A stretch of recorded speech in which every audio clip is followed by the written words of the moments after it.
vem cá, me conta. Sabia que a dor crônica sem motivos aparentes é uma reclamação constante em boa parte da população, é? O problema é identificar de onde ela vem. Segundo a Sociedade Catarinense de Reumatologia, a fibromialgia afeta 6% da população em todo o mundo. Mas como identificar e tratar esse incômodo? É o que eu converso agora com a reumatologista Mara Loreto, que também é presidente da Sociedade Catarinense de Reumatologia. Doutora Mara, bem-vinda, tudo bem? Tudo bem. Em primeiro lugar, muito obrigada por essa oportunidade, né? A Sociedade Catarinense, em nome da sociedade, eu agradeço esse espaço e acho que esse tema é um tema muito pertinente para a gente conversar, porque as dores crônicas são a maior queixa da nossa população, né? Sim. Inclusive, as dores reumáticas, incluindo as dores nas costas, são a segunda causa de incapacidade da Previdência Social, né? Então, e a gente nem sabe o que é, né, doutora? Então a gente tem que conversar sobre isso. Então o nosso tema hoje, né, é fibromialgia ou síndrome fibromialgica, como alguns falam. É uma situação, eu gosto muito de dizer que de desmistificar a fibromialgia. Então, acho que o nosso trabalho hoje de tarde vai tentar fazer isso, desmistificar a fibromialgia. Porque eu sempre tento dizer para os nossos pacientes que não é uma doença, é uma síndrome, é uma disfunção, é uma desregulação. Porque isso é importante, saber. né? Então tem um fiozinho ali da meada pra gente achar. Tem uma luz de esperança, né? Opa. Vamos pensar assim, tá? Sim. Por quê? Porque, na verdade, é uma síndrome de amplificação da dor, tá? Então, o que existe é uma desregulação desse sistema de dor que todos nós temos. É uma sensibilização central, ou seja, eu tento explicar da seguinte forma. Vamos dizer que nós temos, é como se fosse o volume do rádio. Então, o volume do rádio vai de 1 a 10. Então, todos nós temos a nossa sensibilidade de dor. Eu tenho, você tem, todos nós que estamos aqui temos a sensibilidade. E ela tem essa variação.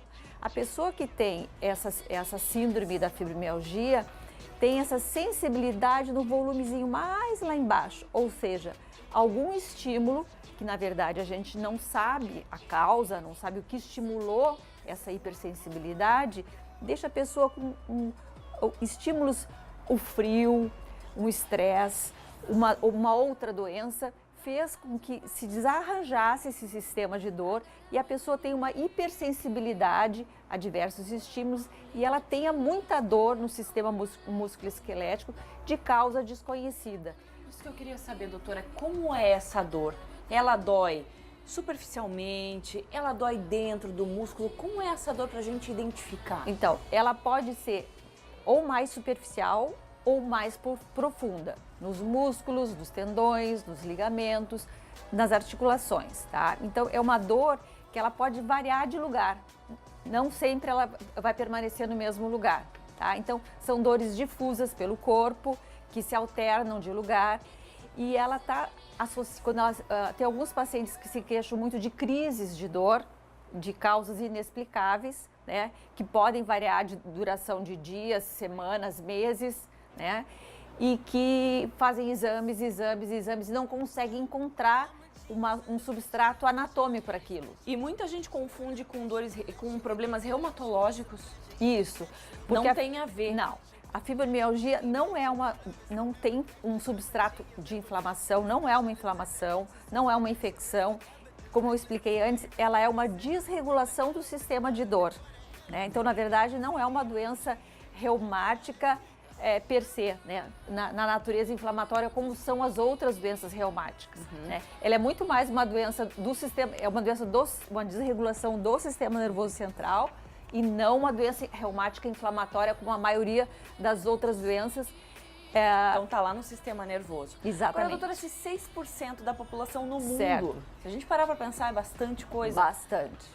Muitas pessoas não sabem que sofrem disso. Certo. E como é que se identifica? Tem um exame específico que vai me dar certeza que é esse o problema?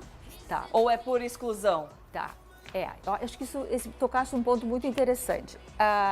No Brasil, os estudos que a gente tem, essa prevalência da doença, essa frequência é um pouquinho menor. Se diz em torno de 2,5% os estudos que tem no Brasil.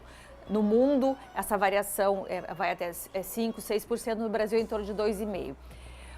Não se deve se dar o diagnóstico da fibromialgia como um diagnóstico de exclusão. Isso não é correto, tá? Tanto é que a fibromialgia se associa frequentemente com outras doenças reumáticas, daí a complexidade. Porque existem mais de 120 qualidades, tipos de doenças reumáticas. Então, existem critérios, nós classificamos com a soma de outros sinais e sintomas para a gente fechar o diagnóstico de fibromialgia. Então, o que as pessoas sentem além dos sintomas de dor, de dormência, de formigamento? Elas sentem fadiga, muito cansaço, elas sentem distúrbio do sono, né? Um sono que a gente chama de sono não reparador, né? Mas hoje a gente acredita que a fadiga e o distúrbio do sono são muito mais secundários à questão da dor do que uma coisa primária. Tá. Né? Doutora, para a gente encerrar aqui nossa entrevista, tem tratamento? Tem como ter uma qualidade de vida tendo um tratamento adequado? Então, essa faz parte dessa desmistificação, a gente dizer que sim, tem tratamento. A abordagem, ela é multidisciplinar e o tratamento tem que ser um tratamento, uma parceria com o paciente. O paciente é autor da sua história, né? Então, atividade física, aeróbica principalmente, existem medicamentos que são atenuadores da dor, tá? Mas principalmente o paciente entender que ele não vai ter deformidade, ele não vai ter incapacidade. Doutora Mara, obrigada pelas informações. Inclusive, a doutora Mara deixou o site aqui pra gente da Sociedade Catarinense de Reumatologia, que está aí na tela. Pode colocar, por favor. Quem precisar de mais informação, pode chegar lá, tem muita coisa boa. Doutora, obrigada por estar aqui com a gente. gente. Muito obrigada. Ótimo fim de semana. Obrigada, até a próxima. Tchau.